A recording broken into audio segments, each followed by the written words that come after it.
فَأَسْقَيْنَاكُمُ تو ہم نے وہ تمہیں پھیلا دیا، تو ہم نے وہ تمہیں پھیلا دیا۔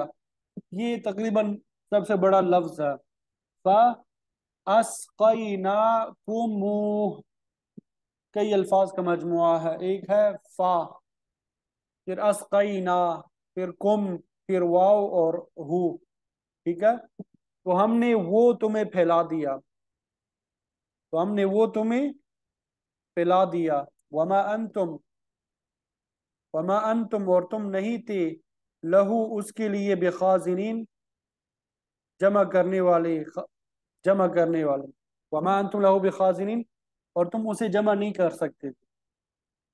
وَإِنَّا اور بے شک ہم، لنحن البتہ ہم ہی، نحیی زندہ کرتے ہیں، ونمیت اور موت دیتے ہیں، ونحن الوارثون اور ہم ہی وارث بننے والے ہیں۔ وَلَقَدْ عَلِمْنَا اور البتہ یقیناً ہم نے جان لیا، المستقدمین آگے بڑھنے والوں کو، منکم تم میں سے، وَلَقَدْ عَلِمْنَا اور البتہ یقیناً ہم نے جان لیا، المستأخرین پیچھے ہٹنے والوں کو، یعنی ہم ان کو بھی جانتے ہیں جو پیچھے رہ گئے، اور ان کو بھی جانتے ہیں جو آگے نکل گئے۔ وَإِنَّ رَبَّكَ اور بے شک تیرا رب، ہوا یحشرہم وہ انہیں جمع کرے گا، انہو بے شک وہ، حکیم حکمت والا ہے، علیم جاننے والا ہے، بے شک وہ حکمت والا ہے، جاننے والا ہے۔ وَلَقَدْ خَلَقْنَا الْإِنسَانَ وَلَقَدْ خَلَقْنَا اور البتہ یقیناً پیدا کیا ہم نے، الانسان انسان کو، من صلصال کھنکھناتے ہوئے، کھنکھناتے ہوئے، من حمأ گارے سے، مسنون سنے ہوئے۔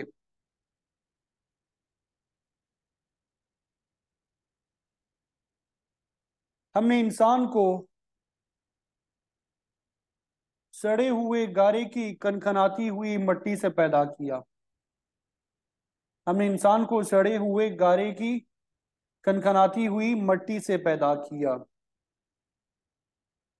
والجان اور ہم نے جنوں کو پیدا کیا، خلقنا ہم نے اسے پیدا کیا، من قبل اس سے پہلے، من نار السموم لو کی آگ سے، لو کی آگ سے جنات کو پیدا کیا۔ وَإِذْ قَالَ رَبُّكَ اور جب کہا تیرے رب نے ملائکہ سے، انی خالق بشرا بے شک میں پیدا کرنے والا ہوں انسان کو، من صلصال من حمأ مسنون کھنکھناتی ہوئی مٹی سے، گارے کی کھنکھناتی ہوئی مٹی سے ایک بشر کو پیدا کرنے والا ہوں۔ فَإِذَا سَوَّيْتُهُ پھر جب میں اسے برابر کر دوں، وَنَفَخْتُ اور پھونک دوں، فِيهِ اس میں، من روحی اپنی روح کو، فَقَعُوا لَهُ تو گر پڑو، لہو اس کے لیے، ساجدین سجدہ کرنے کی حالت میں۔ لہذا جب میں اس کو پوری طرح بنا لوں اور میں اپنی روح پھونک دوں تو سب اس کے سامنے سجدے میں گر جانا۔ فسجد الملائکہ تو سجدہ کیا تمام فرشتوں نے، کلہم سب کے سب نے، اجمعون اکٹھے ہو کر، الا ابلیس سوائے ابلیس کے، ابا اس نے انکار کیا، ان یکون یہ کہ وہ ہو جائے گا، مع الساجدین سجدہ کرنے والوں میں، سوائے ابلیس کے کہ اس نے سجدہ کرنے والوں کے ساتھ شامل ہونے سے انکار کر دیا۔ قال اس نے کہا، یا ابلیس اے ابلیس، ما لکا تجھے کیا ہوا، اللہ تکون مع الساجدین کہ تو نہیں ہے سجدہ کرنے والوں کے ساتھ، کہ تو نہیں ہے سجدہ کرنے والوں کے ساتھ۔ قال اس نے کہا، لم اکن میں نہیں ہوں، لاسجد کہ سجدہ کروں، لبشر ایک انسان کو، خلقتہ کہ تو نے اسے پیدا کیا، من صلصال من حمأ مسنون سڑے ہوئے گارے کی کھنکھناتی ہوئی مٹی سے جسے پیدا کیا۔ قال تو اس نے کہا، فخرج تو نکل جا تو، منہا اس سے، فإنک رجیم بے شک تو مردود ہے، وإن علیک اللعنۃ اور بے شک تجھ پہ لعنت ہے، الی یوم الدین یوم الدین تک، بدلہ ملنے والے دن تک۔ قال اس نے کہا، ربی اے میرے پروردگار فانذرنی، مجھے مہلت دیجیے، الی یوم یبعثون، دوبارہ اٹھائے جانے والے دن تک۔ قال، تو اللہ تعالیٰ نے جواب میں کہا فإنک، پس بے شک تو ہے، من المنظرین، مہلت دیے ہوئے لوگوں میں سے، یعنی تجھے مہلت دی گئی، الی یوم الوقت المعلوم، ایک متعین وقت تک۔ قال ربی، اس نے کہا اے میرے پروردگار، بما اغویتنی، اس وجہ سے جو اغویتا، تو نے گمراہ کیا، نی مجھے، لأزینن لہم، لأزینن، البتہ ضرور بضرور مزین کروں گا میں، لہم ان کے لیے، فی الارض، زمین میں، وَلَأُغْوِيَنَّهُمْ، اور البتہ ضرور بضرور گمراہ کروں گا میں انہیں، اجمعین، سب کو۔ وہ کہنے لگا کہ اے میرے پروردگار، جیسے تو نے مجھے گمراہ کیا، میں انہیں زمین کی بہاریں دکھاؤں گا اور سب کو گمراہ کر کے چھوڑوں گا۔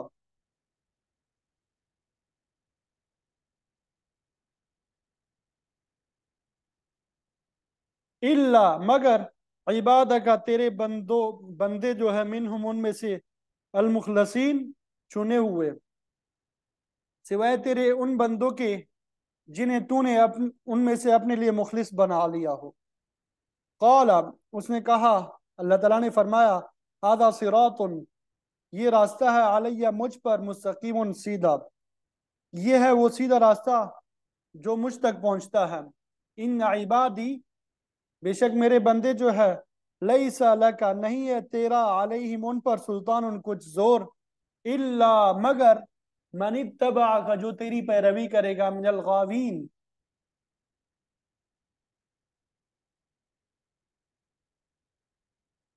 گمراہوں میں سے، سوائے ان گمراہوں کے جنہوں نے تیری پیروی کر لی۔ وَإِنَّ جَهَنَّمَ، اور بے شک جہنم جو ہے، لَمَوْعِدُهُمْ، البتہ ان کے وعدے کی جگہ ہے، ان سب کی، بے شک جہنم ہی ان سب کے وعدے کی جگہ ہے۔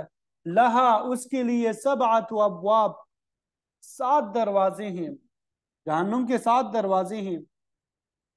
لکل باب منہم جزء مقسوم، لکل باب، ہر ایک دروازے کے لیے، منہم، ان میں سے، جزء، حصہ ہے، مقسوم، تقسیم شدہ، ہر دروازے میں داخلے کے لیے ان دوزخیوں کا ایک گروہ بانٹ دیا گیا ہے، تقسیم کیا گیا ہے۔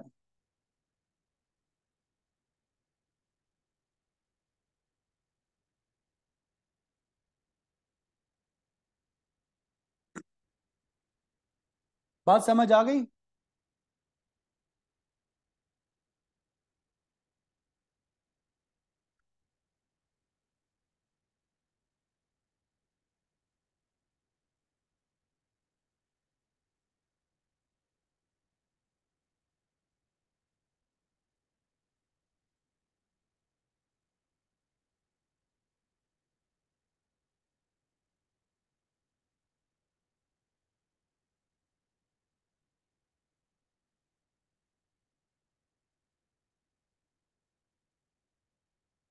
تو یہ ان آیات کا ترجمہ تھا جو آپ کے سامنے کر دیا۔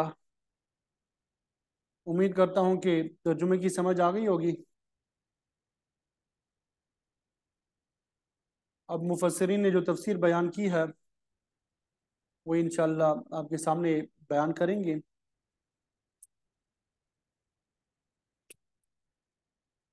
اللہ اکبر کبیرہ والحمد للہ کثیرہ۔